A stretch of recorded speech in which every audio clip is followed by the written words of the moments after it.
নারীদের মার্কেটে যাওয়ার বিধান। আজ আমি এমন একটা বিষয়ের কথা বলবো যা সচরাচর সবাই এড়িয়ে যায় বা তেমন গুরুত্ব দেয় না, অথচ এতে কবিরা গুনাহ হয়। রাসূল সাল্লাল্লাহু আলাইহি ওয়াসাল্লাম বলেছেন, আল্লাহর কাছে সবচেয়ে প্রিয় জায়গা হলো মসজিদ, আর সবচেয়ে নিকৃষ্ট বা অপছন্দের জায়গা হলো বাজার, মার্কেট। সহিহ মুসলিম। অথচ আমরা রমাদানের সবচেয়ে দামি সময়গুলো এই নিকৃষ্ট জায়গাতেই কাটিয়ে দেই। ইসলামী ঈদ উপলক্ষে নতুন জামা কিনতে নিষেধ করেননি, কিন্তু শপিং এর জন নামে রমাদানকে ধ্বংস করাকে কঠোরভাবে নিষেধ করে। আমরা যখন মার্কেটে যাই তখন অজান্তে এমন কিছু কাজ করে ফেলি যা আমাদের রোজার সওয়াবকে শূন্য করে দেয়।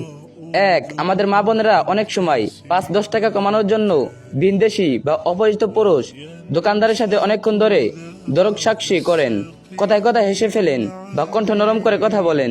কোরআনে আল্লাহ তাআলা নারীদের নির্দেশ দিয়েছেন, তোমরা পরপুরুষের সাথে আকর্ষণীয় বা কোমল স্বরে কথা বলো না, যাতে তাদের অন্তরে বেঁধে আছে তারা প্রলব্ধ না হয়।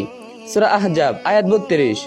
একান্ত প্রয়োজন ছাড়া গায়রে মাহরাম পরপুরুষের সাথে দরক সাক্ষী বা আড্ডা দেওয়া সম্পূর্ণ হারাম। এতে আপনার পর্দা তো ভাঙবেই, রোজার নূরও নষ্ট হবে। 2, ভাইয়া শপিং করতে গিয়ে মাগরিবের ওয়াক্ত শেষ হয়ে গেছে, বাসায় এসে পড়েছি। প্রায় এমন কথা শোনা যায়। শপিং এর মতো একটি নফল বা দুনিয়াবী কাজের জন্য একটি ফরজ নামাজ কাজা করা বা ইচ্ছাকৃত বিলম্ব করা কবিরা গুনাহ।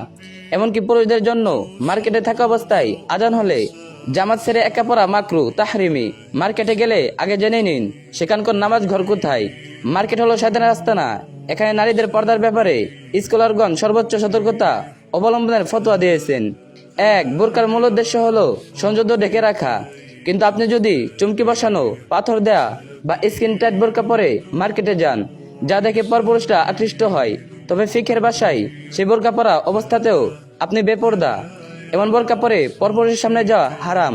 2, রাসূল সাল্লাল্লাহু আলাইহি ওয়াসাল্লাম কঠোর ভাষায় বলেছেন, যে নারী সুগন্ধ মেখে পরপুরুষের পাশ দিয়ে হেঁটে যায় যাতে তারা তার ঘ্রাণ পায়, সে নারী একজন ব্যভিচারিণী, জিনাকারিণী। তিরমিজি। শপিং এ যাওয়ার সময় কোন নারী বিন্দুমাত্র পারফিউম বা সুগন্ধি যুক্ত পাউডার, বডি স্প্রে ব্যবহার করতে পারবে না।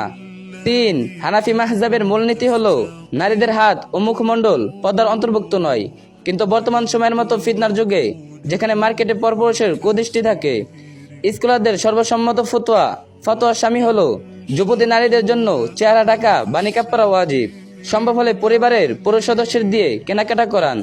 যদি পুরুষ না থাকে, নারীদের যদি যেতে হয়, তবে সকালের দিকে যখন ভিড় কম থাকে দূরত্ব গিয়ে প্রয়োজন ছেড়ে চলে আসুন ইনশাল্লাহ। এই ভিডিওটি অবশ্যই অন্যকে জানার সুযোগ করে দিবেন, আর যে যত পারবেন কপি লিঙ্ক করে দিন। ويعود الهوى ككبش ذبيح